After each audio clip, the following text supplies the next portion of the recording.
રહ્યા છીએ ત્રીજો પાઠ, જેનું નામ છે સચ્ચા હીરા. સચ્ચા એટલે સાચો, હીરો એટલે આપણને ખબર જ છે, साचो हीरो। प्रस्तुत कहानी में व्यक्ति के ज्ञान के साथ साथ उनके कर्म को भी महत्व दिया गया है। अच्छा ज्ञान अच्छी बात है, लेकिन वह आचरण में नहीं है तो निरर्थक है। इस बात को रोचक तरीके से प्रस्तुत किया गया है। હવે આપણે પાઠ જોઈશું। सूर्य अस्त हो रहा था, सूर्य आत्मी રહ્યો હતો। पक्षी चहचहाते हुए अपने अपने नीड की ओर जा रहे थे, એટલે કે પક્ષીઓ કલબલાટ કરીને પોતાના માળા તરફ જઈ રહ્યા હતા। गांव की कुछ स्त्रियां पानी लेने के लिए घड़े लेकर कुएं की ओर चल पड़ी। ગામની કોઈક સ્ત્રીઓ પાણી લેવા માટે ઘડા લઈને કુવા સુધી ચાલતી थी। पानी भरकर कुछ स्त्रियां तो अपने घरों को लौट गई, परंतु उनमें से 4 कुएं की पक्की जगत पर बैठकर आपस में इधर उधर की बातें करने लगी। શું કહે છે, પાણી ભરીને અમુક સ્ત્રીઓ પોતાના ઘરે ચાલી ગઈ હતી ને એમાંની કોઈ 4 હતી એને આ કુવા પાસે બેસીને પોતે અંદરો અંદર વાતો કરતી હતી। बातचीत करते करते बात बेटों पर जा पहुंची। वातो करता करता पोताना दीकराओ सुधी बात पहुंची।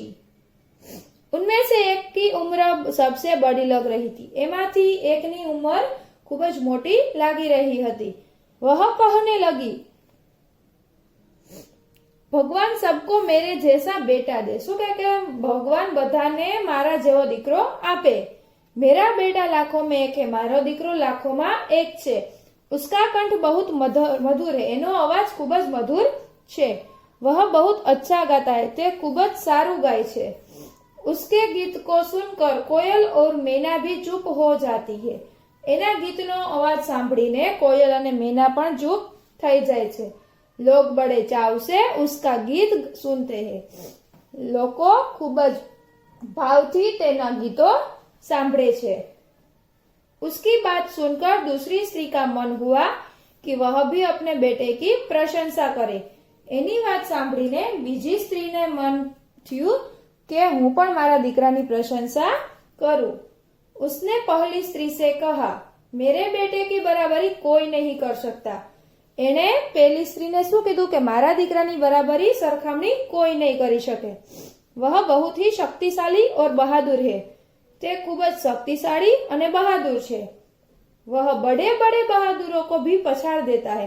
ते मोटा मोटा बहादुरों ने पण पछाड़ी दे छे। वह आधुनिक युग का भीम है। ते आधुनिक युगनो भीम छे। यह सब सुनकर तीसरी औरत भला कैसे चुप रहती। आ बधु सांभळीने त्रीजी स्त्री केम चुप रहे। वह बोल उठी, मेरा बेटा साक्षात बृहस्पति का अवतार है। ए शुं बोले छे के मारो दीकरो तो साक्षात देवनो गुरु समान छे, एनो अवतार होय तेवुं छे।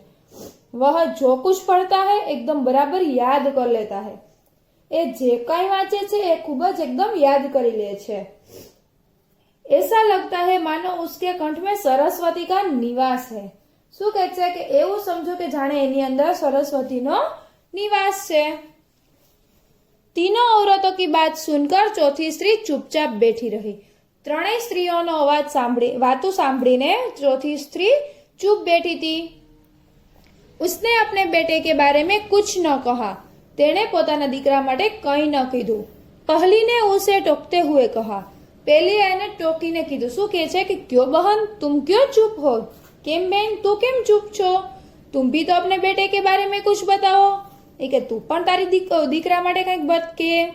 चौथी स्त्री ने बड़े ही सहज भाव से कहा, मैं अपने बेटे की क्या प्रशंसा करूं। चौथी स्त्रीએ શું કીધું एकदम भावથી કે હું મારા દીકરાની શું પ્રશંસા કરું। वह न तो गंधर्वसा गायक है, न भीम सा बलवान और न ही बृहस्पति सा बुद्धिमान। શું કહે છે, ના તો એ ગંધર્વ જેવો ગાયક છે, ના એ ભીમ જેવો બલવાન છે, કે ન એ बृहस्पति જેવો बुद्धिमान છે। कुछ समय बाद जब वे सब घड़े सिर पर रखकर लौटने लगी, तभी किसी गीत का मधुर स्वर सुनाई पड़ा। थोड़ा समय पछी જ્યારે બધી માથા ઉપર ઘડો લઈને આગળ જતી હતી ત્યારે વચ્ચે એક એને મીઠો અવાજ સંભળાણો.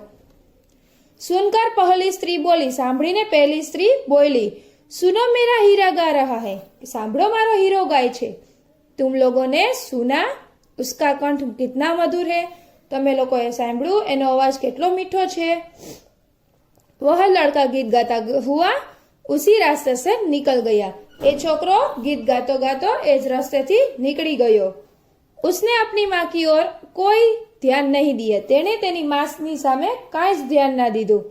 इतने में दूसरी स्त्री का बेटा उधर से आता दिखा. એટલામાં બીજી સ્ત્રીનો છોકરો પણ ત્યાંથી આવતો દેખાણો. दूसरी स्त्री उसे देखकर गर्व से बोली, देखो वह हमारा लाडला बेटा आ रहा है.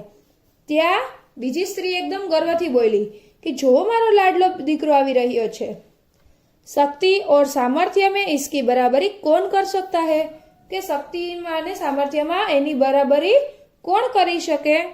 वह यह कह ही रही थी कि उसका बेटा भी उसकी ओर ध्यान दिए बिना निकल गया. એ આજે આવું કહેતી હતી ત્યાં જ એનો દીકરો પણ એની સામે ધ્યાન દીધા વગર હાલ્યો ગયો. वह अभी थोड़ी ही दूर गया कि चौथी स्त्री का बेटा भी अचानक उधर से वे कुछ आगे बढ़े तो एकाएक तीसरी स्त्री का बेटा उधर से संस्कृत के श्लोकों का पाठ करता हुआ निकला. એ લોકો હજી થોડાક આગળ વધ્યા ત્યાં એકાએક અચાનક ત્રીજી સ્ત્રીનો દીકરો ત્યાંથી સંસ્કૃતના શ્લોકો ગાતો ગાતો નીકળો. उसके उच्चारण से ऐसा लग रहा था कि मानो उसके कंठ में साक्षात सरस्वती विराजमान हो. એના ઉચ્ચારણ ઉપરથી એવું લાગતું હતું કે જાણે એની અંદર સરસ્વતી હોય. तीसरी स्त्री ने गदगद स्वर में कहा, देखो यही है मेरी गोद का हीरा. ત્રીજી સ્ત્રીએ શું કીધું કે જો આજ મારો પેટનો દીકરો છે. इसे कौन बृहस्पति का अवतार नहीं कहेगा. અને કોણ બૃહસ્પતિનો અવતાર ના કહે. परंतु उसका बेटा भी माँ की ओर देखे बिना आगे बढ़ गया. परंतु એનો દીકરો પણ એની સામે જોયા વગર ત્યાંથી આગળ ચાલ્યો ગયો. वह अभी थोड़ी ही दूर गया था कि चौथी स्त्री का बेटा भी अचानक उधर से आ निकला. હજી એ લોકો થોડાક જ દૂર આગળ ગયા ત્યાં તરત જ એનો દીકરો પણ ચોથી સ્ત્રીનો દીકરો ત્યાંથી નીકળો. वह देखने में बहुत ही सीधा साधा और सरल प्रकृति का लग रहा था. તે જોવામાં એકદમ સીધો સાદો ને સરળ પ્રકૃતિનો લાગતો હતો. उसे देखकर चौथी स्त्री ने कहा, बहन यही मेरा लाल है. એને જોઈને ચોથી સ્ત્રી શું બોલી, બહેનો आज मारो लाल छे. चौथी स्त्री उसके बारे में बता ही रही थी कि उसका बेटा पास आ पहुंचा. चौथी स्त्री एना विશે हजी बात ज करती थी ત્યાં એનો દીકરો એની પાસે આવ્યો. अपनी माँ को देखकर वह रुक गया और बोला. તેની માને જોઈને તે ત્યાં રોકાઈ ગયો અને બોલ્યો, माँ लाओ मैं तुम्हारा घोड़ा पहुंचा दूं. माँ लाओ હું તમારો ઘોડો પહોંચાડી દઉં.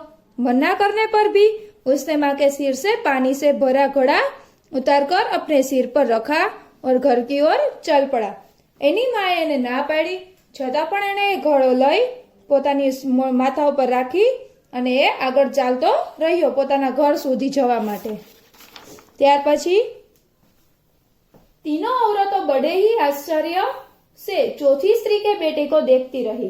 ત્રણેય સ્ત્રીઓ ખૂબ જ આશ્ચર્યથી ચોથી સ્ત્રીના છોકરા સામે જોતી રહી. एक वृद्ध महिला जो बहुत देर से इन औरतों के पीछे चलती हुई इनकी बातें सुन रही थी.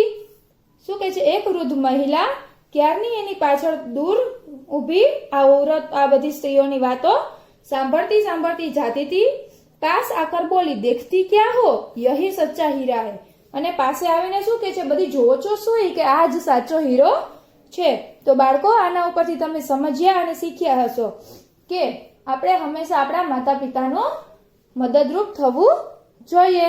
તો અહીંયા આપણો સચ્ચા હીરા પાઠ પૂરો થાય છે. અને સચ્ચા હીરો કોણ હતો તો કે ચોથી સ્ત્રીનો દીકરો.